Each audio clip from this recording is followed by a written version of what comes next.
Assalomu alaykum kichik do'stlar, yaxshimisizlar? Bugun sizlarga Leo Leonining Aleksandr va Purjulliq chashqan nomli hikoyasini ilib keldik. Bu kitobni yoqtirib anglashinglarni umid qilaman. Aleksandr va Purjulliq chashqan.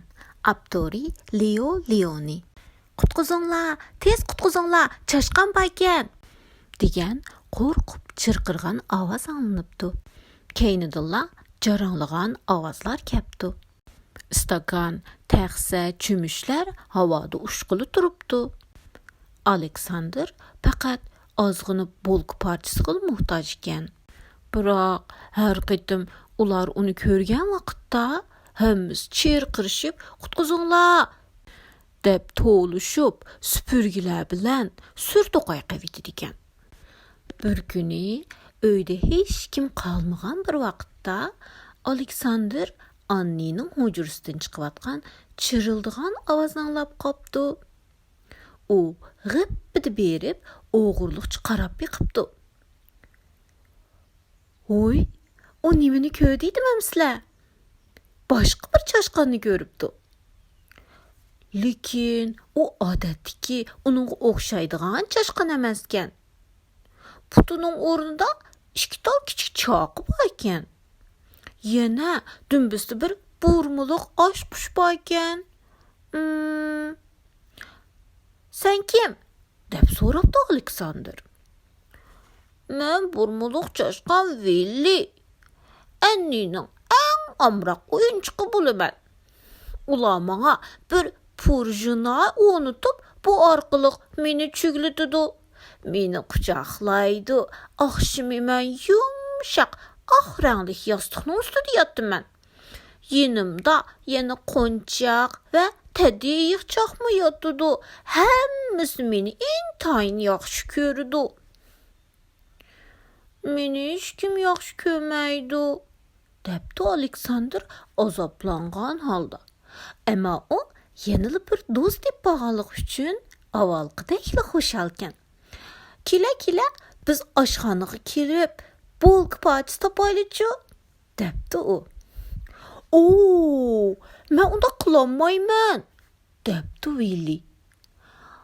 "Ular meni burg'an chog'dilar, men ondan harakat qila olmayman. Biroq men buni ko'nglimga hech elib ketmayman, chunki hammasi meni nihoyatim yaxshi ko'rdi." Aleksandr mu Villini yaxshi ko'rdi ekan. Fursat bo'lsa, Villini ko'rgili bordi ekan. U Villiga heliq supurga, uchib keldigan taxsilar va o'zi boshdan kechirgan xatarlik ishlar haqida so'zlab berdi ekan. Villi bo'lsa pengvin va qo'yini eyiqchoq va Anni to'g'risida so'zlaydi ekan. Shunday qilib, ular ikkisi nurg'un go'zal vaqtlarni birga o'tkazibdi. Ammo Aleksandr qorong'u kamera ichida o'zi yolg'iz qolgan vaqtda bo'lsa, Villiga hasad qilib qoladi ekan. Ig'ir xursinib, urib ketadi ekan. "Nimish qilmanmi? Villidek bir burmuliq chashqan bo'lib qolmagandiman, ha? Shundoq bo'lsamdim, kishilar meni quchoqlaydi, yaxshi ko'radi." Bir kuni Villi ajoyib bir hikoya so'zlabdi. "O'nglashimcha", debdi u sirliq talaffuzda, "bog'chadagi kichik shig'il toshliq chig'ir yo'lning ichkarisida qora bo'ljirganlarning yonida bir sehrgarlikni biladigan kaslanchik turdi ekan. U har qanday bir hayvonni qandoqla bir narsaga o'zgartaman desa, o'zgartalaydi ekan." "Ha, nima? Sen demakchi, u meni senga o'xshash bir purjulliq chashqonga aylantira oladi, shundaqmi?" deb hayajonlanibdi Aleksandr. Shu kuni tushdan keyin Aleksandr bog'chaga berib, chig'ir yo'lning uchisiga kiribdi va past ovozda "Kaslanchik, kaslanchik" deb chaqiribdi. Tuyuqsizlar uning oldida bedeni kepinekdek rangdar güllük bir keslençük peyda boptu. Bu rostmi? Anlasam sen meni bir purjuluk çaşqanga aylandırıp qo'yalaydikansan go, depdi Aleksander bir titrengi ahangda so'rab.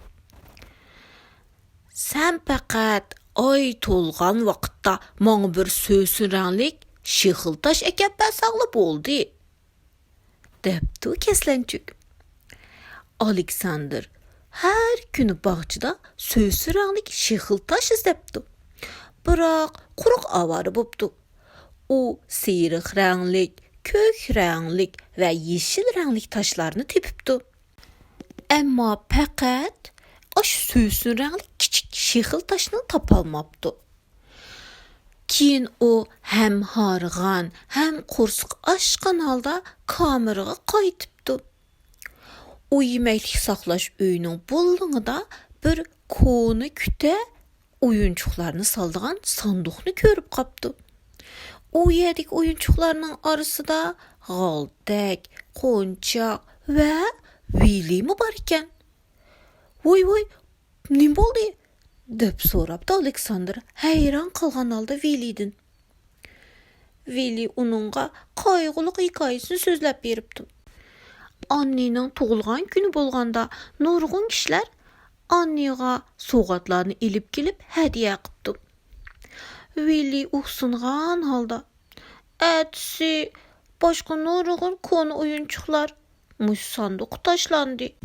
Mana qara, biz hammamiz tashlab etildik." Aleksander bunu anlap yig'lab etkil tasla qaptı.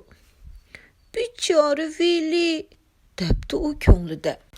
Biroq o tuyuqsizla "Nimini ko'ryapman?" deb so'rabdi. "Ajiba, to'g'ri, bir tal kichikgina so'sin ranglik shexil tosh." U hayajonlangan holda bog'chiga qarab yuguribdi. Iliq qimmatli shexil toshni qo'llarida chingit siqimdib olgan ekan. Osmonda to'lgan yumaloq ay ko'rinibdi. Aleksander hasırab turib, qari böldürgenlikte to'xtabdi. Keslençük, men qari böldürgenlikte. Yupurmoqlar shirildab ovoz chiqarib, keslençük chiqib kelibdi. Qara keslençük, ay to'ldi. Men shexiltash nep keldim. Sen nima o'zgarmoqchi? deb so'rabdi keslençük. Men Aleksander birpas turib qopti. Ondan tuyuqsizla, Keslençük, sen Willy'ni manga o'xshash bir rost chashqonga aylantirib qo'ya olamsan, debdi. Keslençük ko'zini chimchiqlatibdi. Ko'zni chaqadigan yo'riqlik yenibdi. Ondan ajoyib bir jimjitlik bo'lib ketibdi. So'sin ranglik tosh ko'rinmabdi. Aleksander intayin tezlikda kameraga qaytibdi. Heliq sanduq joyida ekan. Ammo qop-quruq turgan ekan. Opla, kechikibdiman. U yuragi og'irgan holda kameraga qarab mengibdi. Ammo nimadu bir narsaning chirqirgan ovozini anglabdi.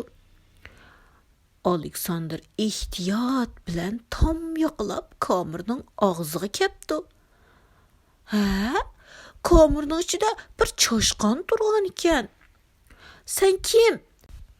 Aleksander qo'rqimsirgan holda so'rabdi. "Men Willy", debdi choshqon. "Willy!" Aleksander varqirib etibdi. Keslençük, rostla seni rost chashqonga aylantiribdi, ha? debdi. U berib Willy'ni quchoqlabdi. Ikkisi birlikda bog'chiga chiqibdi. Ular bog'chida kun patqanga qadar usul o'ynashibdi. Shunda qilib Aleksander va Willy'ning bu do'stlik hikoyasi mush yerda oxirlashdi. Kichik do'stlar, bu hikoyani yaxshi ko'rdinglarmi?